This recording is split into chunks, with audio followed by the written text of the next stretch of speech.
आज हम लोगों ने फेसबुक में बातचीत का जो विषय रखा है वह है सोशल मीडिया, घृणा का प्रचार और सामाजिक उत्पीड़न।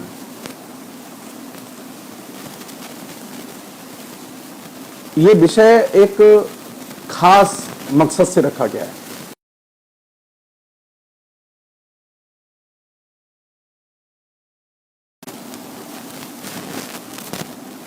लगातार सोशल मीडिया पर पिछले कई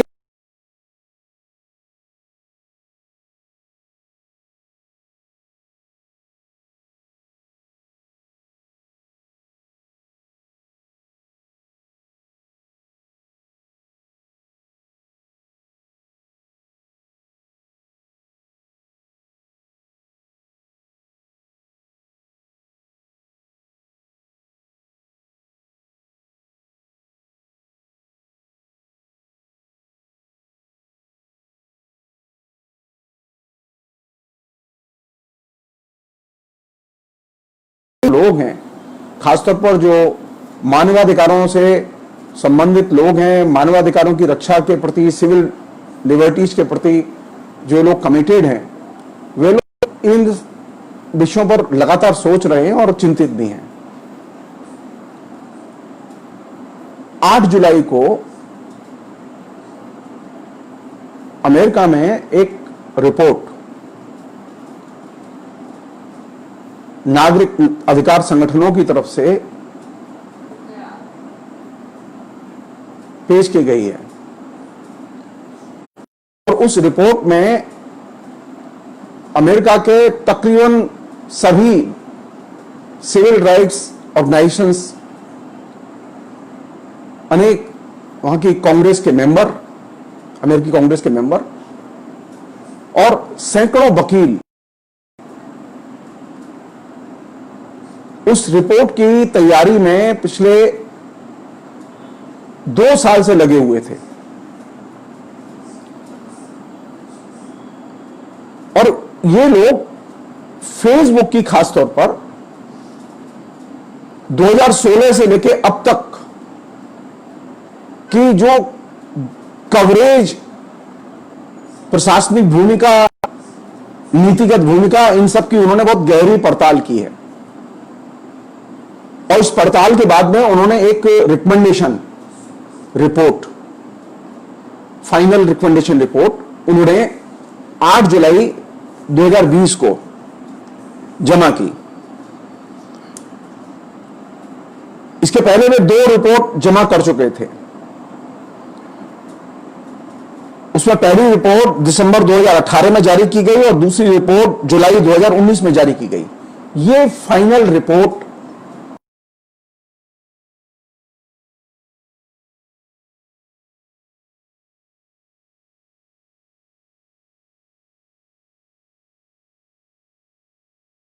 ऐसे सवाल जान सकते हैं और समझ सकते हैं, इन पर विचार कर सकते हैं, जो कि हमारे यहां अभी चर्चा के केंद्र में नहीं है।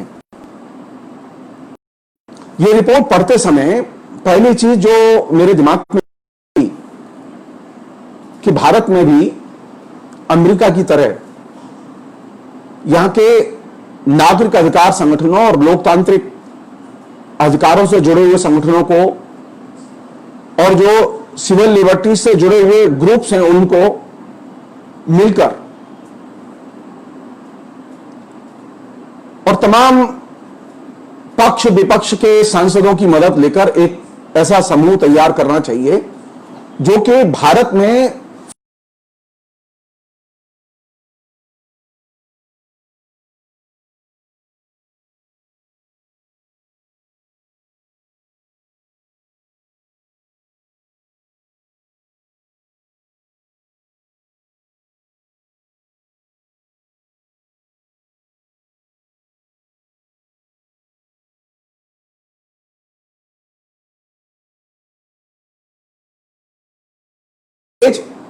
फेसबुक की जो आधिकारिक नीति है उसकी संगति में है, या यूं कहें कि फेसबुक की जो आधिकारिक नीतियां हैं, कम्युनिटी स्टैंडर्ड, उनमें चोर दरवाजे हैं जिनके जरिए पिछले 6 साल से सघन रूप से सामाजिक विभाजन पैदा करने वाला प्रचार अभियान, समुदाय विशेष के खिलाफ में घृणा का संचार करने वाला प्रचार अभियान, लिंग विशेष खासतौर पर स्त्रियों के खिलाफ में घृणा का सृजन करने वाला प्रचार अभियान पिछले 6 साल में बढ़ा है या घटा है? हमारे यहां तमाम किस्म के जो सिविल लिबर्टीज के ग्रुप हैं, नागरिक अधिकारों के जो ग्रुप्स हैं, संगठन हैं, वे बहुत सारी अपने लेवल पर लड़ाइयां लड़ते रहते हैं।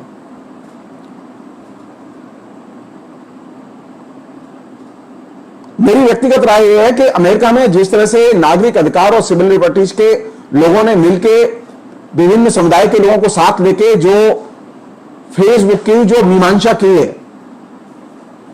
और फेसबुक के जो नीतिगत जो चोर दरवाजे हैं उनको हाईलाइट किया है, उस रिपोर्ट को ध्यान में रखते हुए भारत में विगत 6 वर्ष के सोशल मीडिया, ट्विटर और दूसरे जो प्लेटफॉर्म हैं, वेबसाइट्स हैं, ब्लॉग्स हैं, इनमें जो कवरेज आया, इस कवरेज की गंभीरता से पड़ताल की जानी चाहिए और सोशल मीडिया कंपनियों को फोर्स किया जाना चाहिए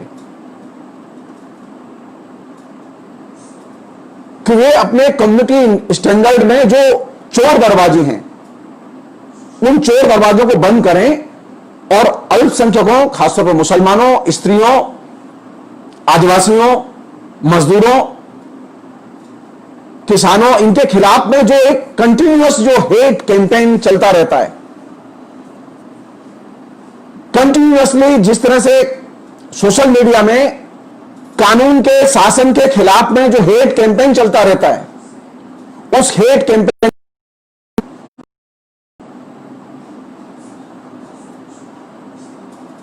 अपने अपने तरीके से इंडिविजुअली ये संगठन जो भारत में है, ये सुप्रीम कोर्ट से लेकर निचली अदालतों तक लड़ते रहते हैं, जनता की मदद करते हैं, लेकिन अभी तक सोशल मीडिया में कोई कॉन्क्रीट इंटरवेंशन और खासतौर पर नीतिगत इंटरवेंशन के लिहाज से इनकी कोई पहल सामने नहीं आई अभी तक। जबकि पिछले 6 वर्ष का जो मेरा अनुभव,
वे पोस्ट सोशल मीडिया क्यों नहीं हटाता?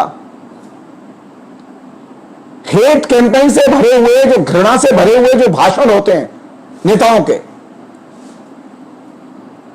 उनमें वे नेता भी शामिल हैं जो ऐसे नेता भी शामिल हैं जो कि राष्ट्रीय स्तर के हैं, और ऐसे नेता भी शामिल हैं जो कि स्थानीय स्तर के हैं। मैं किसी दल विशेष का नाम नहीं लेना चाहता,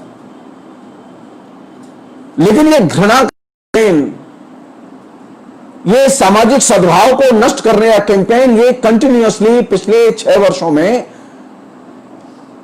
कई गुना ज्यादा बढ़ गया है। और इसने जो ताना माना है, जो सामाजिक सांस्कृतिक जो सद्भाव का वातावरण है, उसको बहुत गहरी क्षति पहुंचाई है।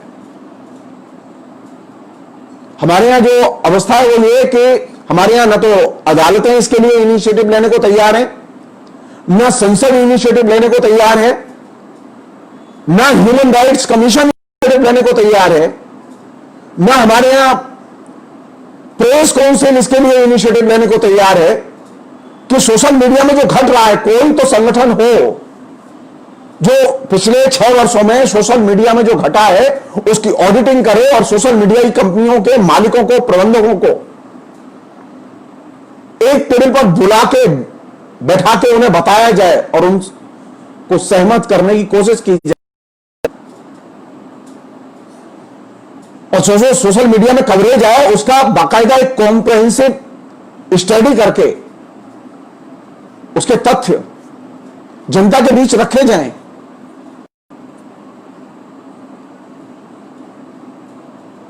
न तो इस काम के लिए कांग्रेस ने पहल की, न इस काम के लिए बीजेपी ने पहल की, न इस काम के लिए कम्युनिस्टों ने पहल की। सवाल ये, क्या ये इतना गैर जरूरी प्रश्न है कि सोशल मीडिया के कवरेज को राम भरोसे छोड़ दिया जाए, जिसकी जो मन में आए वो बोले, जिसकी जो मन में आए वो लिखे, उसकी कहीं कोई ऑडिटिंग नहीं होगी और उसके लिए कहीं सोशल मीडिया की कंपनियों के मालिकों या प्रबंधकों को कभी कोई शिकायत नहीं की जाएगी, उन्हें मजबूर नहीं किया जाएगा। मुझे अमेरिका में जो अभी 8 जुलाई को 2020 में जो रिपोर्ट दाखिल हुई, वो रिपोर्ट इस महीने में बहुत महत्वपूर्ण लगती है कि वहां लोगों ने मिलकर 2018 से ये जांच शुरू की और ये जांच शुरू की तब जबकि ट्रंप के पिछले इलेक्शन में जो कवरेज सोशल मीडिया से आया, उस कवरेज ने बहुत सारी चीजों की परतें खोल दी, बहुत सारी धारणाओं के एकदम आधार को ही नष्ट कर दिया। अमेरिका में यह माना जाता था कि कानूनन कोई भी व्यक्ति, कोई भी संगठन, कोई भी कम्युनिकेशन का चैनल, कोई भी फोरम या मंच हेट कैंपेन नहीं कर सकता। लेकिन ट्रंप के चुनाव में जम के हेट कैंपेन हुआ और जो श्वेत राष्ट्रवादी थे, वैसे ही जैसे हमारे यहां हिंदू राष्ट्रवादी होते हैं, जो श्वेत राष्ट्रवादी थे और ईसाई फंडामेंटलिस्ट थे, जो लोग ये सोचते हो कि अमेरिका में तो सब लोकतांत्रिक लोग रहते हैं, अमेरिका तो लोकतांत्रिक देश है, अमेरिका में तो कानून का शासन चलता है, उनके लिए यह बताना बेहद जरूरी है कि अमेरिका में भी सामाजिक भेदभाव, अमेरिका में भी धार्मिक भेदभाव है, अमेरिका में भी गोरों की गुंडागर्दी है, जिसे हम श्वेत नेशनलिज्म कहते हैं, श्वेत राष्ट्रवाद कहते हैं, ईसाई फंडामेंटलिस्ट कहते हैं। ऐसे ईसाई फंडामेंटलिस्टों के और श्वेत राष्ट्रवादियों के संगठन हैं जो कि आम जनता में अश्वेत लोगों के प्रति, काले लोगों के प्रति, एशियाई लोगों के प्रति, लैटिन अमेरिकी लोगों के प्रति, अफ्रीकी के प्रति, स्त्रियों के प्रति आए दिन जहर उगलते रहते हैं। बिल्कुल वैसे ही उगलते रहते हैं जैसे कि यहां पर भी बहुत सारे फिल्म हैं जो छोटे छोटे संगठन, और वे जब जहर उगलते हैं तो मीडिया में इतना अनप्रोपोर्शनेटली उसको प्रस्तुत किया जाता है कि लगता है कि हिंदुस्तान का रिप्रेजेंटेशन यही फ्रेंडली ऑर्गेनाइजेशन करते हैं। 2016 के इलेक्शन में, अमेरिका में राष्ट्रपति के इलेक्शन में यह चीज गंभीरता से महसूस की गई और इसकी वजह से ही 2018 में अमेरिका में एक बड़े ह्यूमन राइट्स सिविल लिबर्टीज के नेता हैं लोरा डब्ल्यू मर्फी के नेतृत्व में यह ग्रुप बनाया गया और इस ग्रुप में कई लॉ फर्म भी शामिल की गई, तमाम जो सिविल लिबर्टीज के ऑर्गेनाइजेशन शामिल किए गए और कई अमेरिकी कांग्रेस के सांसद शामिल किए गए और इन लोगों ने मिलकर जांच शुरू की। और ये जांच करने के दौरान इन लोगों ने 100 से अधिक जो सिविल राइट्स ऑर्गेनाइजेशन प्रतिनिधियों के साथ बात की और सैकड़ों वकीलों के साथ पूरे देश में, अमेरिका में इन्होंने इंटरव्यूज लिए, बात की और दर्जनों सांसदों के साथ में इंटरव्यू लिए और बात की और उसके बाद में कॉम्प्रहेंसिव ढंग से उन्होंने एक रिपोर्ट तैयार की, और इस रिपोर्ट के आधार पर उन्होंने फेसबुक के प्रबंधकों से भी बात की, उनकी कई मीटिंग हुई। उन्होंने बाकायदा फेसबुक को और उसके मैनेजमेंट को समझाने की कोशिश की, और उसमें जो सबसे महत्वपूर्ण चीज थी जिसको कि करना बेहद जरूरी है, उन्होंने कहा कि फेसबुक का जो टॉप मैनेजमेंट है, उस टॉप मैनेजमेंट में कोई ब्लैक्स है ही नहीं। उस टॉप मैनेजमेंट में जो लोग काम करते हैं, यानी 22% की लेवल पर, पॉलिसी को नीचे लागू करने के लेवल पर जो लोग काम करते हैं, उनमें कोई व्यक्ति नहीं है जो कि ह्यूमन राइट्स के बारे में, सिविल में जो कानून है अमेरिका की, उनकी उसे सामान्य सी भी समझ हो।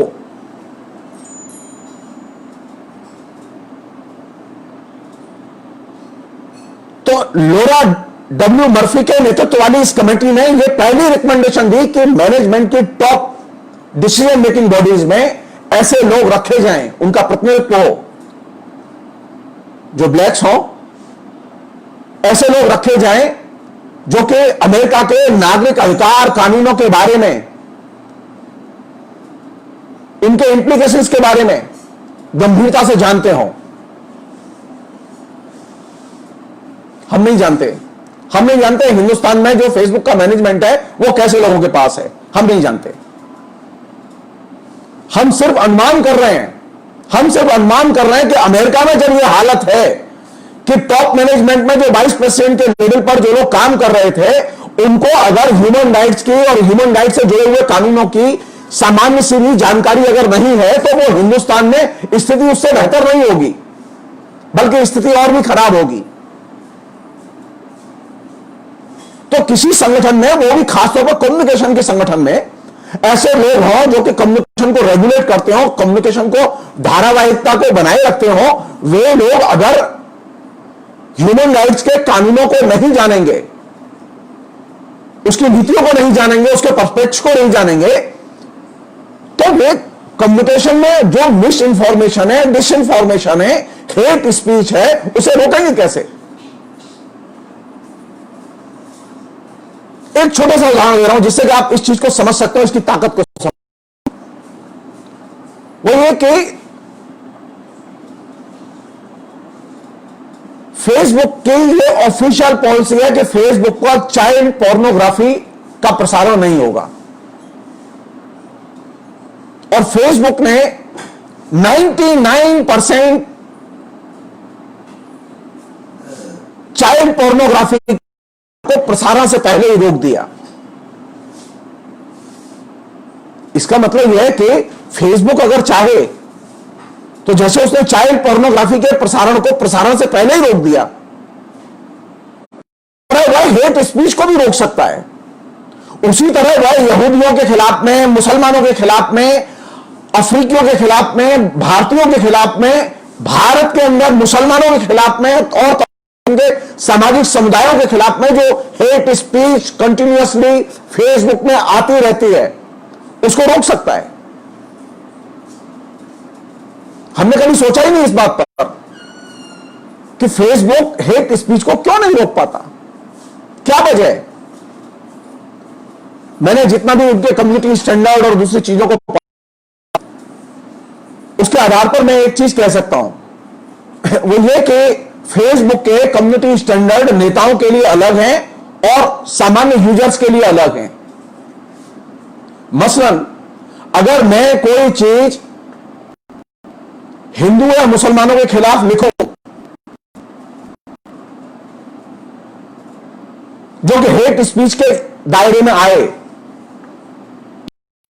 कुछ दिन के लिए कम्युनिटी स्टैंडर्ड के आधार पर कर दिया जाएगा। अनेक लोग हैं हमारे फेसबुक दोस्त, किसी को 1 महीने के लिए, किसी को 2 दिन के लिए, किसी को 1 सप्ताह के लिए फेसबुक पर लिखने से रोक दिया गया, पाबंदी लगा दी गई, क्योंकि यह कहा गया कि उन्होंने कम्युनिटी स्टैंडर्ड का उल्लंघन किया। लेकिन अगर कोई नेता घृणा का प्रचार करता है, खुल्लम खुल्ला घृणा का प्रचार करता है, फेसबुक उसकी पोस्ट को डिलीट नहीं करता, उसको फेसबुक के इस्तेमाल से रोकता नहीं है, उसके स्पॉन्सर्ड प्रोग्राम को फेसबुक पर प्रसारण से रोकता नहीं है। क्यों? ये मेरी चिंता थी। मैंने जब डिटेल्स में उसकी पॉलिसी का अध्ययन किया तो पाया कि फेसबुक की एक बड़ी यूनिक पॉलिसी है। यूनिक पॉलिसी क्या है? फेसबुक का मानना यह है कि फ्री स्पीच की ग्राउंड पर, फ्री स्पीच के आधार पर किसी भी नेता के भाषण को सेंसर नहीं किया जा सकता, रोका नहीं जा सकता। हर एक नेता को जो मन में आए वह बोलने का हक है और फेसबुक उसे एडिट नहीं करेगा, फेसबुक उसे रोकेगा नहीं। ये मार्क जुकरबर्ग ने बहुत पहले इस बात की घोषणा की थी, लेकिन वह पॉलिसी का भी हिस्सा है। यह चीज जान के बेहद आश्चर्य हुआ, क्योंकि हमारे यहां जो स्थिति है वो क्या है? हमारे यहां स्थिति है कि एक लोकल नेता इलेक्शन मीटिंग में या किसी प्रोग्राम में वो स्पीच का प्रचार होता है और उसका प्रचार इस तरह से होता है कि दिल्ली में दंगे तक हो जाते हैं। हेट स्पीच का इलेक्शन के दौरान इस तरह से इस्तेमाल होता है कि उसकी बिना पर नीचे पूरी की पूरी कॉन्स्टिट्यूंसी में वोट पोलराइज हो जाते हैं। लेकिन उस नेता की हेट स्पीच फेसबुक से, उस नेता का या उस पार्टी का अकाउंट फेसबुक पर सस्पेंड नहीं किया जाता,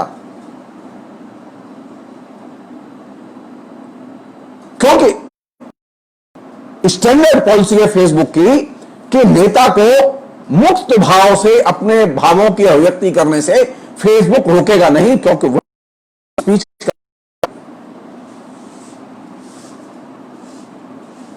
जी नहीं, चाहे वो कोई भी हो। अभी जिस पर डिबेट चल रही है अमेरिका में,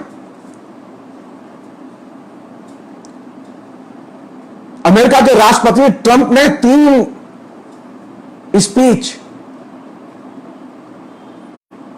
दी हैं, 3 स्टेटमेंट दिए हैं और वे 3 स्टेटमेंट हेट स्पीच दायरे में आते हैं।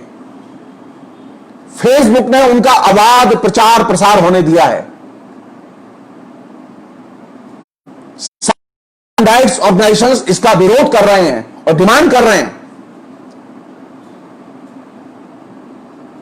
कि नेताओं को मुख्य भावों से घृणा के प्रचार की जो परमिशन अभिव्यक्ति की आजादी के नाम पर फेसबुक देता है, इसे बाकायदा मॉनिटर किया जाना चाहिए।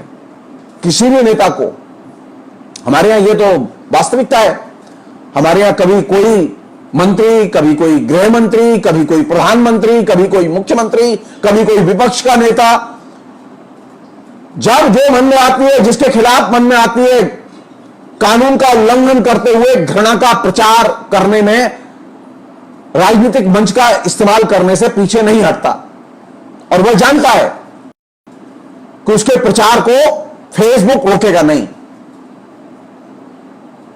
तो जरूरत किस बात की है? जरूरत इस बात की है कि हेट स्पीच को, चाहे वो जिस पार्टी का हो, वो कांग्रेस का हो, बीजेपी का हो, कम्युनिस्ट पार्टी का हो, किसी भी पार्टी, हेट स्पीच को, उस नेता की स्पीच को, चाहे वो राष्ट्रीय नेता हो, चाहे वो उनका चीफ कैंपेनर हो, जो भी हो, हेट स्पीच चाहिए। जब आप चाइल्ड पोर्नोग्राफी को रोक सकते हैं तो हेट स्पीच को भी रोक सकते हैं। रोक सकते हैं तो आप अपने तरीके से मिस इंफॉर्मेशन और डिस इंफॉर्मेशन को भी रोक सकते हैं। जैसा कि मैंने कहा कि फेसबुक अभी तक चाइल्ड पोर्नोग्राफी को 99% से ज्यादा प्रसारण के पहले ही रोकने में सफल रहा है। बहुत रेयरली इक्का दुक्का घटना हुई जिसमें कि पोर्नोग्राफी फेसबुक पर आ गई हो, अन्यथा नहीं आती।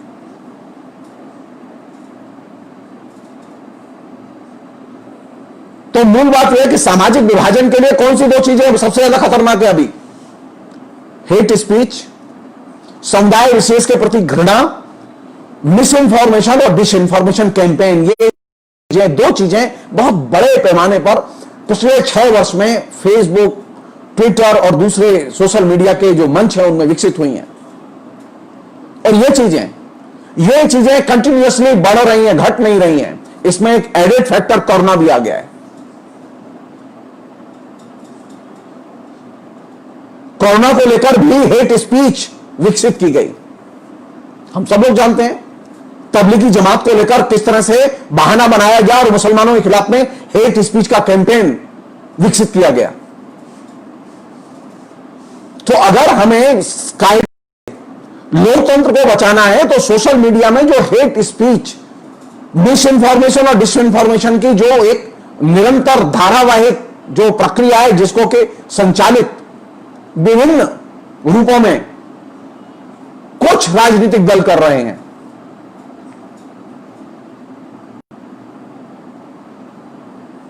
उसे हर हालत में रोका जाना चाहिए। और इसके रोकने के लिए सबसे पहला कदम जो मुझे लगता है वो ये कि यहां पर भारत में सिविल लिबर्टीज के, नागरिक अधिकार के संगठनों, वकीलों, सांसदों, वो विभिन्न दल के सांसद हो सकते हैं, उसमें उनको लेकर एक बाकायदा एक जांच दल बनाया जाना चाहिए और वे पिछले 6 वर्ष के फेसबुक और दूसरे सोशल मीडिया के अकाउंट्स की गहरी पड़ताल करें।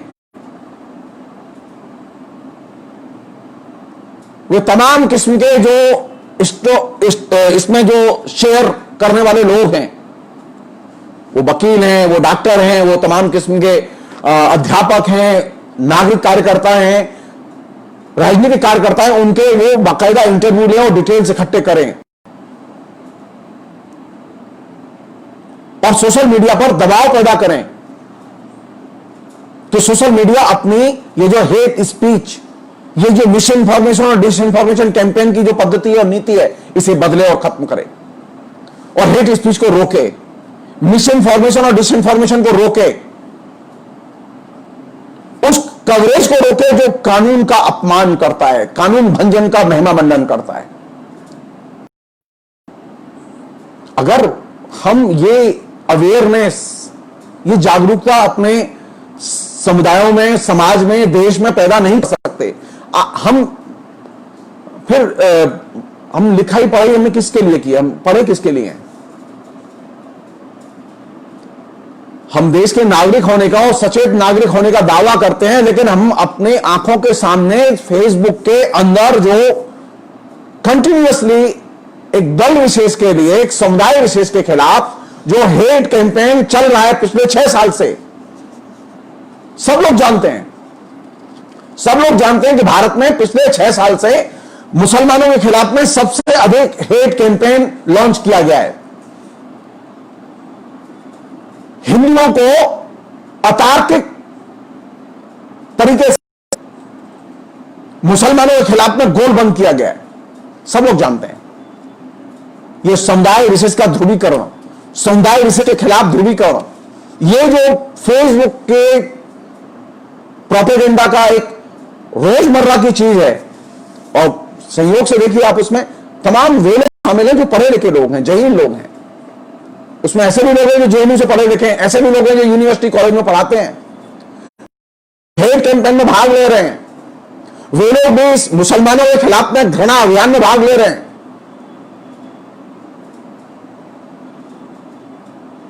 हम में से अधिकतर लोगों की यह स्थिति है कि आए दिन सिर्फ आपस में ही अपने ही दोस्तों से लड़ते रहते हैं।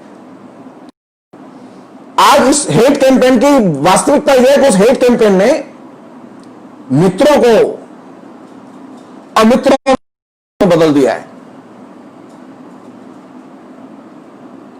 मैं अपने अनुभव से बता रहा हूं कि मेरे जो दोस्त थे, जो जेएनयू के पढ़े लिखे बहुत ही सेंसिटिव लोग, उसमें ऐसे भी लोग थे जो हिस्ट्री के थे, ऐसे भी लोग थे सोशियोलॉजी के थे, ऐसे इंटरनेशनल पॉलिटिक्स के थे, उनको मैंने पिछले 6 साल में फेसबुक के कैंपेन के दौरान हेट कैंपेन करते हुए देखा है। तो जेएनयू जैसी जगह से, आईआईटी जैसी जगह से जो लोग पढ़कर निकले हैं, अच्छे मैनेजमेंट के संस्थानों से जो पढ़कर निकले हैं, वे अगर हेट कैंपेन के सिरमौर बने तो आप साधारण नागरिक की अवस्था समझ सकते हैं क्या होगी। जरूरत किस बात की है? जरूरत इस बात की है कि आपस में इस मसले पर जागरूकता पैदा की जाए। और ये जो अमेरिका में जो ये मॉडल जो हाल में अभी 8 जुलाई को जो वो रिपोर्ट दाखिल की गई है, पब्लिक हुई है, इंटरनेट पर है, उस रिपोर्ट के आधार पर हम अपने यहां इस तरह के समूह बनाएं और ये अवेयरनेस पैदा करें।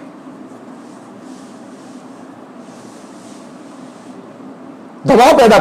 आज स्थिति क्या है कि आज स्थिति यह है कि न्यायपालिका तक इन हेट स्पीच और कानून भंजकों के जो सोशल मीडिया और मीडिया में जो कैंपेन है उसके दबाव में है। ये दबाव सारे चैनल्स पर है, ये दबाव सारे मीडिया पर। आप देखिए, ट्रेजेडी देखिए। आज स्थिति यह है कि जो पत्रकार लोग हैं वो सबसे अधिक इस समय प्रताड़ित वर्ग में से आते हैं। मीडिया में जाएं, सोशल मीडिया में जाएं तो रोज पत्रकार गाली खा रहे हैं। गोदी मीडिया करके सबसे ज्यादा अटैक किस पर हो रहा है? पत्रकारों पर हो रहा है। और नीचे वास्तविकता क्या है? उनकी नौकरियां जा रही हैं, उनके ऊपर हमले हो रहे हैं, उनकी कोई को कंसीडर करने के लिए तैयार नहीं है।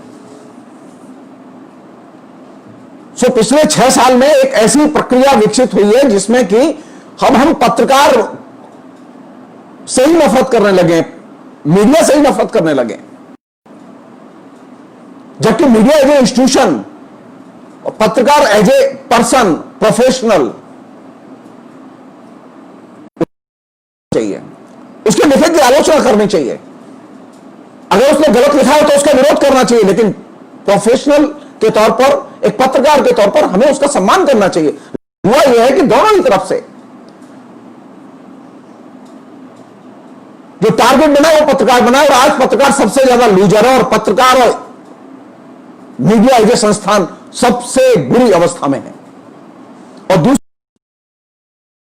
बुरी अवस्था में इस प्रचार अभियान के पक्ष विपक्ष के दबाव में नष्ट हो रही है वह न्यायपालिका। हर हालत में न्यायपालिका के सम्मान की रक्षा की जानी चाहिए। उसकी आलोचना हो लेकिन उसके सम्मान की रक्षा की जानी चाहिए। वाली ताकतें हैं वो चाहती है कि न्यायपालिका का अस्तित्व खत्म हो। मॉब की मेंटलिटी और मॉब की राजनीति वो निर्णय ले, वो चाहते हैं ये। आज जो सिविल राइट्स एक्टिविस्ट हैं उनकी ये जिम्मेदारी बनती है कि वे मीडिया इंस्टीट्यूशन की भी रक्षा करें और साथ साथ न्यायपालिका की संस्थान के तौर पर रक्षा करें। न्यायपालिका को बदनाम करके आप उन्हीं के अभिप्सित लक्ष्य को पूरा करेंगे जो रिएक्शनरी लोग चाहते हैं। हम लोग जानते हैं इस बात को कि ये जो न्यायपालिका है और इसकी अपनी सीमाएं भी हैं। आप जनता में दबाव पैदा कीजिए, जनता में आंदोलन पैदा कीजिए, इनकी प्रकृति बदलेगी। जनता में आंदोलन नहीं होंगे तो इनकी प्रकृति में बदलाव नहीं आएगा।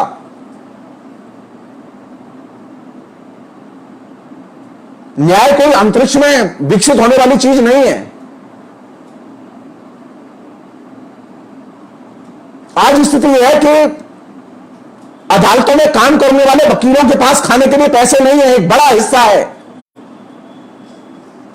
कोरोना के बाद में तो स्थिति सबसे बदतर हुई है। आज स्थिति यह है कि मीडिया में काम करने वाले पत्रकार धड़ाधड़ निकाले जा रहे हैं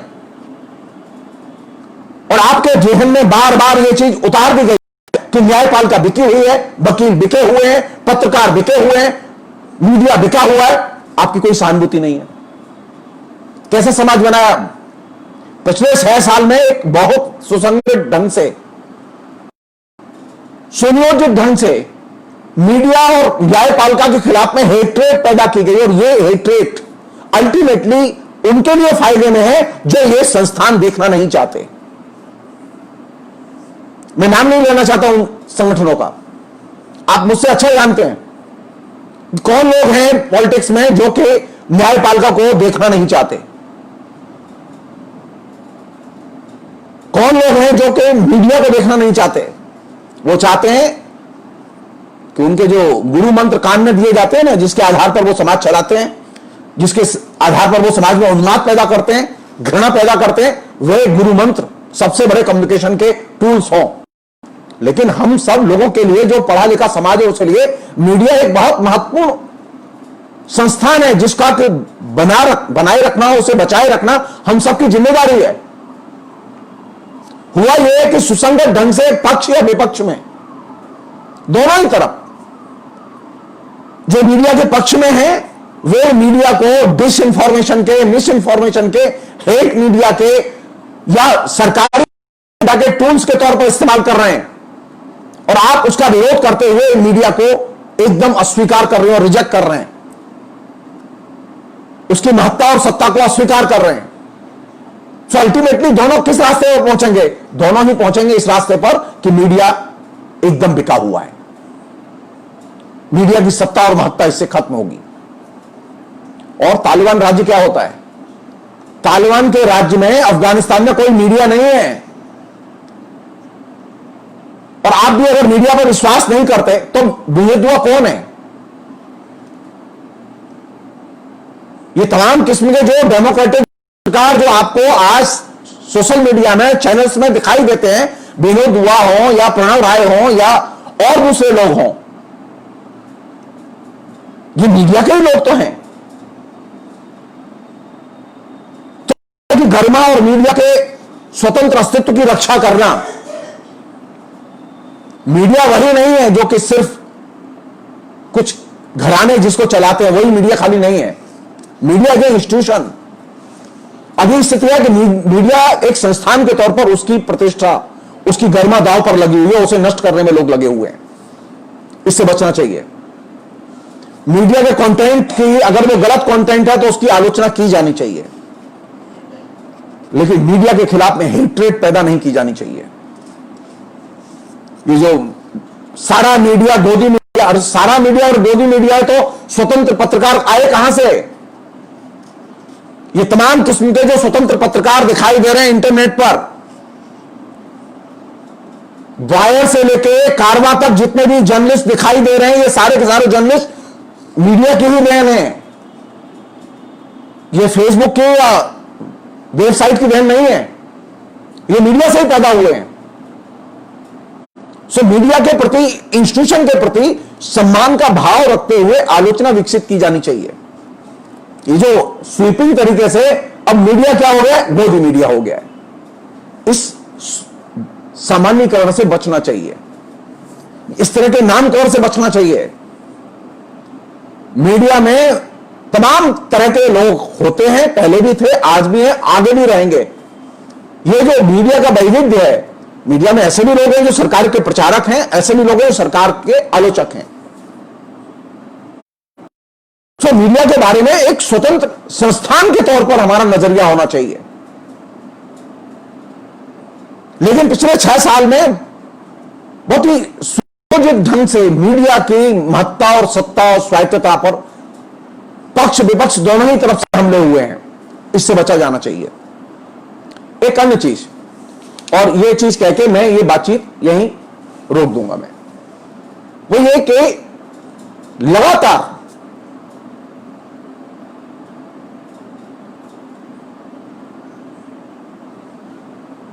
ये जो कवरेज आ रहा है, इस कवरेज की ब्यूटी क्या है?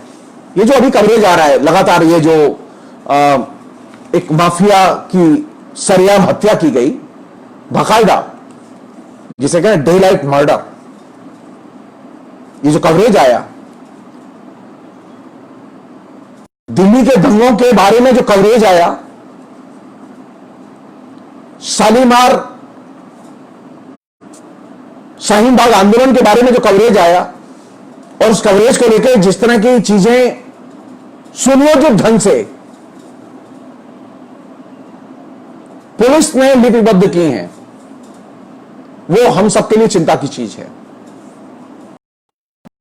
यानी स्थिति यह है कि अगर किसी ने शाहीन बाग आंदोलन में जाके भाषण दिया है तो उसे भी दिल्ली के दंगों में शामिल बता दिया गया है,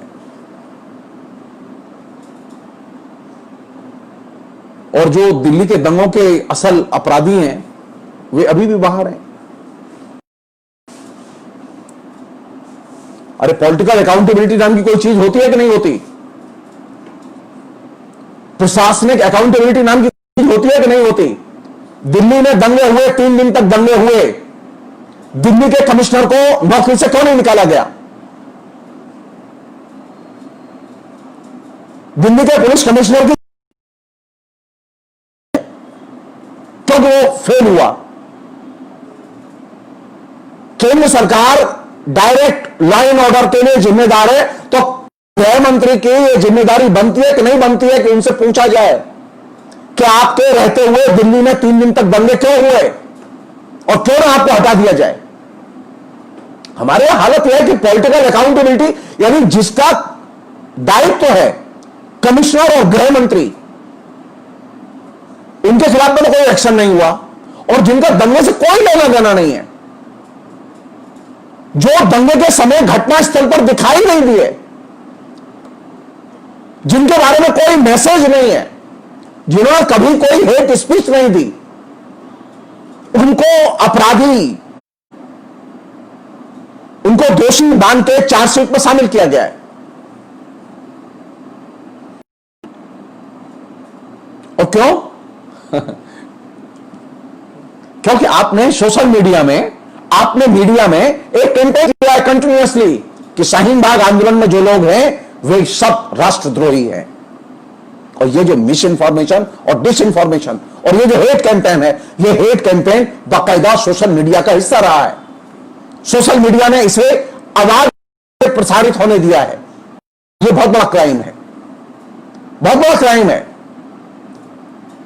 आश्चर्यजनक है कि किसी भी सांसद ने, न लेफ्ट के ने, न राइट के ने, न कांग्रेस पार्टी के ने, किसी भी सांसद ने, हर सांसद को अपने असिस्टेंट के लिए पैसे मिलते हैं, हर सांसद को एक अच्छी मोटी रकम महीने खर्चे के लिए, अपनी कॉन्स्टिट्यूंसी की देखभाल के लिए,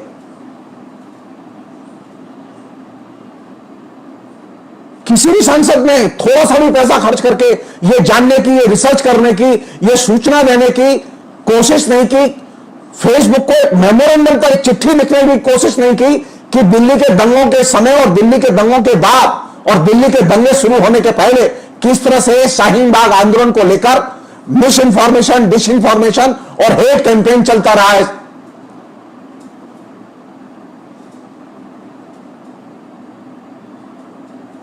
किसकी जिम्मेदारी बनती है? ये विपक्ष की बनती है जिम्मेदारी।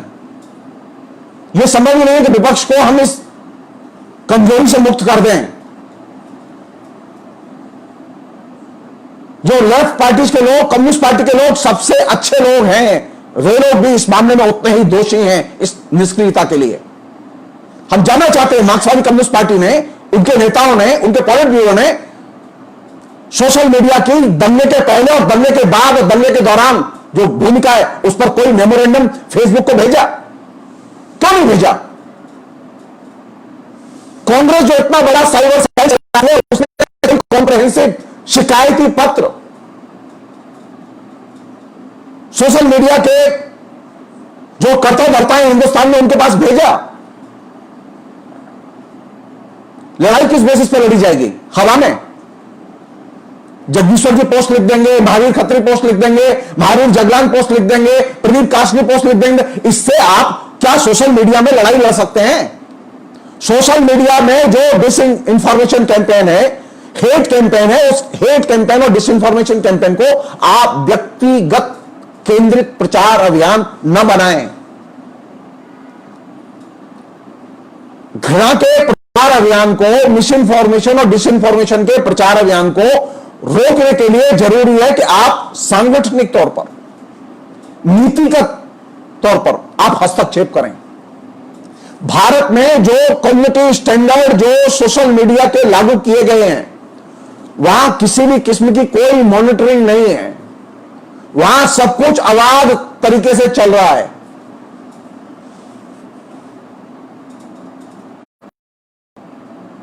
यह जिम्मेदारी बनती है विपक्ष की। अरे पैसे की कोई कमी नहीं है, न विपक्ष के पास कमी है, न कम्युनिस्ट पार्टियों के पास कमी है, न इंटेलेक्चुअल्स की कमी है। अरे आप जिस साइबर सेल को चलाते हैं, चाहे वो लेफ्ट पार्टी के लोग हों चाहे वो कांग्रेस पार्टी के लोग हों, मैं जानना चाहता हूं कि उनके पास में दंगे के पहले और दंगे के दौरान और दंगे के एक महीना के कवरेज को लेकर क्या डाटा है, और वह डाटा पब्लिश करें वो लोग, करें, कोर्ट में ले जाएं कि फेसबुक ने, ट्विटर ने हमारे यहां ह्यूमन राइट्स के वायलेशंस में मदद की है। एक साधारण सा पोस्टर लगाने पर, एक साधारण सा नारा लगाने पर प्रदेश में जो ह्यूमन राइट्स एक्टिविस्ट हैं उनके ऊपर लाखों लाख रुपए के जुर्माने और उनकी संपत्ति कुर्क के आदेश दिए गए,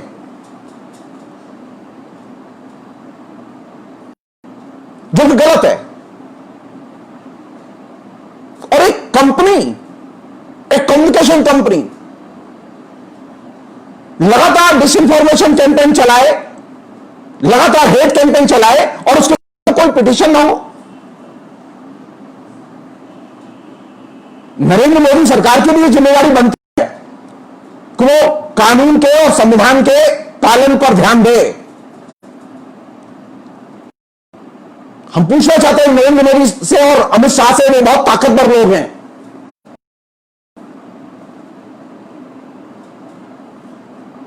हेट कैंपेन को रोकने के लिए फेसबुक के खिलाफ में क्या कार्रवाई की गई, ट्विटर के खिलाफ क्या कार्रवाई की गई? क्या फेसबुक ट्विटर के अकाउंट, उसका पूरा का पूरा कम्युनिकेशन हिंदुस्तान में सस्पेंड किया गया? आपको जब जरूरत होती है तो आप सीधे शट डाउन कर देते हैं कि अब कश्मीर में इंटरनेट नहीं चलेगा। अभी आपने हरियाणा में कर दिया है कि अभी कुछ दिन तक हरियाणा में सोशल मीडिया पर कैंपेन नहीं कर सकते। अरे नहीं, सवाल ये नहीं है, सवाल ये है कि ये फेसबुक, ट्विटर, ये तमाम किस्म के जो सोशल मीडिया के फोरम हैं, ये कंपनियां हैं, ये कंपनियां अपने नीतिगत तौर पर इनकी रोकथाम कैसे करेंगी, इसके लिए दबाव डाला जाना चाहिए। आप जनता के ऊपर दबाव पैदा करना चाहते हैं, जनता को बोलने से रोकना देना चाहते हैं, कंपनियों के मैनिपुलेशन और कंपनियों की लूट और कंपनियों की लापरवाही, इसको आप पिन पॉइंट नहीं करना चाहते। नरेंद्र मोदी सरकार का जो सबसे बड़ा ये है कि वह इस कम्युनिकेशन कंपनियों के सामने एकदम गुलाम की तरह खड़ी हुई है।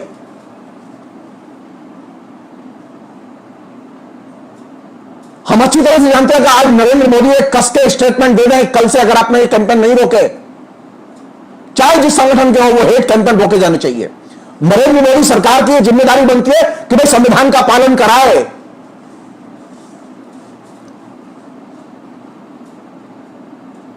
सांप्रदायिक और सामाजिक सद्भाव हर कीमत पर बचाए रखना होगा। आप देश के प्रधानमंत्री हैं, आप फेसबुक का, ट्विटर का सबसे अधिक इस्तेमाल करते हैं, आपके सबसे अधिक फॉलोअर हैं,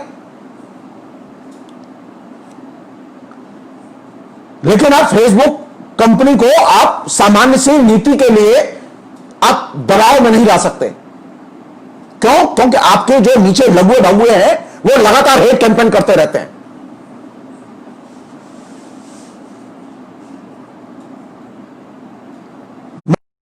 नरेंद्र मोदी की बात उनके संगठन में लोग नहीं सुनते, लेकिन सरकार तो सुनती है।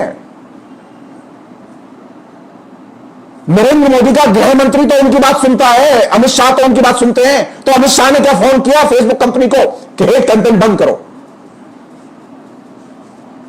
क्या वजह है कि हिंदुस्तान में जब से ये सरकार आई है, एक कैंपेन सोशल मीडिया में बढ़ा है और सरकार ने कोई हस्तक्षेप नहीं किया?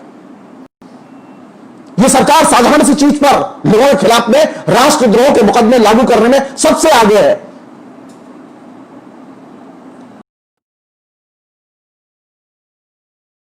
खिलाफ में कोर्ट में दायर नहीं किया। कमाल है। देश चलाएंगे आप और कानून का पालन आप करने पर जोर नहीं देंगे। कौन कानून का पालन कराएगा? Sonia Gandhi, Rahul Gandhi.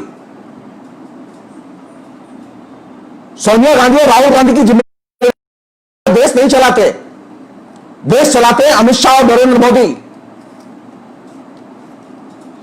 Hate campaign, disinformation campaign, miss information campaign और मुसलमानों के खिलाफ में खासतौर पर घृणा रोकने की जिम्मेदारी नरेंद्र मोदी सरकार की है और वे सोशल मीडिया को इसके लिए टेबल पर लाएं और दबाव डालें।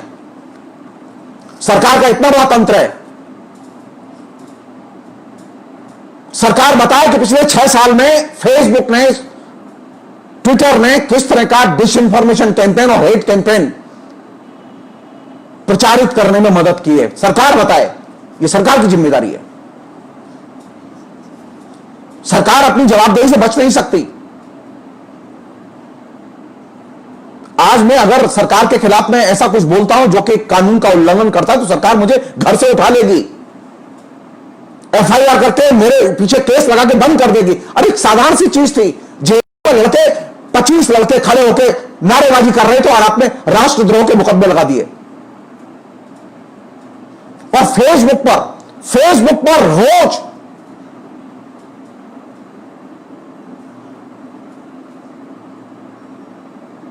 सैकड़ों हजारों लोग हेट कैंपेन में शामिल होते रहते हैं, हेट कैंपेन करते रहते हैं। फेसबुक उनको रोकता नहीं है और लेकिन आप कभी बोलते नहीं। आपको मजा आता है कि हां ठीक रास्ते पर है ये फेसबुक। आपको जेएनयू के 20 लड़के उनके नारेबाजी वो तो नजर आई और आपने कहा टुकड़े टुकड़े गैंग। और फेसबुक का जो हेट कैंपेन है ये आपको टुकड़े टुकड़े कैंपेन नजर नहीं आता कि देश को तोड़ने वाला कैंपेन है ये। देश के जो सामाजिक सांस्कृतिक जो सद्भाव के वातावरण है और संबंध हैं विभिन्न समुदायों के बीच में, उनके बीच में हेट्रेट करने वाला कैंपेन है ये।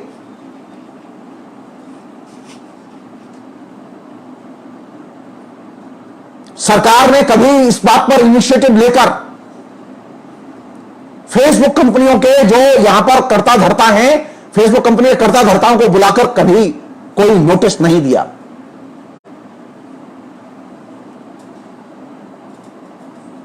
इसे कहते हैं गुलामी। गुलामी की मानसिकता में हिंदुस्तान का मस्तक ऊंचा नहीं कर सकते। हिंदुस्तान का मस्तक ऊंचा तब होगा जब हिंदुस्तान की जनता को आप सोशल मीडिया में जो चल रहा जो घृणा प्रचार अभियान है उससे बचाएं और कोशिश करें कि आपके दल के लोग ये घृणा प्रचार अभियान न करें। अगर आपके दल के लोग आपकी नहीं सुनते तो आपके पास में सरकार है और सरकार का पूरा एक छत्र शासन आपके हाथ में है। आपको एक्शन लेने से कोई नहीं रोक रहा, लेकिन आपने कभी एक्शन नहीं लिया। तो सामाजिक विभाजन रोकने के लिए जहां जनता के बीच में अवेयरनेस जरूरी है, वहीं सरकार की तरफ से भी पहलकदमी बेहद जरूरी है। सरकार के बिना आप कभी भी सोशल मीडिया में जो हेट कैंपेन है, जो मिस इन्फॉर्मेशन और डिसइंफॉर्मेशन है, इसे आप रोक नहीं सकते। सरकार की बहुत बड़ी भूमिका है। तो नरेंद्र मोदी सरकार ये पहल करे, विपक्ष के लोग ये पहल करें कि वे कंपनी को दबाव में लाएं, वे सरकार को दबाव में लाएं और वे कॉम्प्रिहेंसिव ठोस रूप से स्टडी पेश करें। होलिए चाहिए, सबको कम्युनिकेशन चाहिए, लेकिन कोई मेहनत नहीं करना चाहता। समाज बिना परिश्रम के नहीं बदलता, समाज सिर्फ कम्युनिकेशन से नहीं बदलता, लेकिन ठोस आधार पर मूल्यांकन करने से और नई नीति बनाने से समाज बदलता है।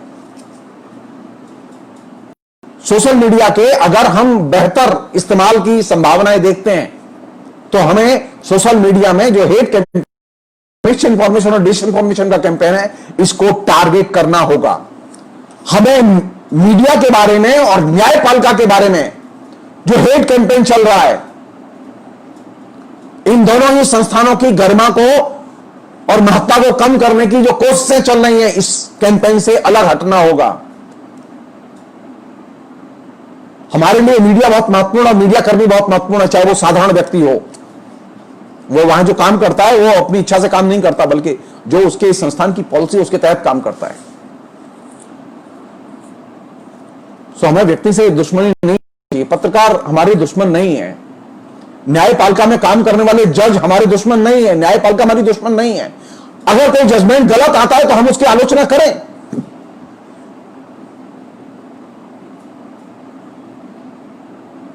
अब स्थिति है कि हमने आलोचना करने की पद्धति ही बदल दी। बंदे सब झाड़ू मार आलोचना शुरू कर दी है। पत्रकार सब चोर, जज सब चोर, सरकार पूरी की पूरी चोर। अरे सारे जब चोर हैं तो हिंदुस्तान भी चोर। हिंदुस्तान महान हिंदुस्तान कैसे हो सकता है? हिंदुस्तान महान तभी है, हिंदुस्तान लोकतांत्रिक तभी है जबकि आपके यहां इन संस्थानों की इज्जत और स्वायत्त भूमिका बची हुई है।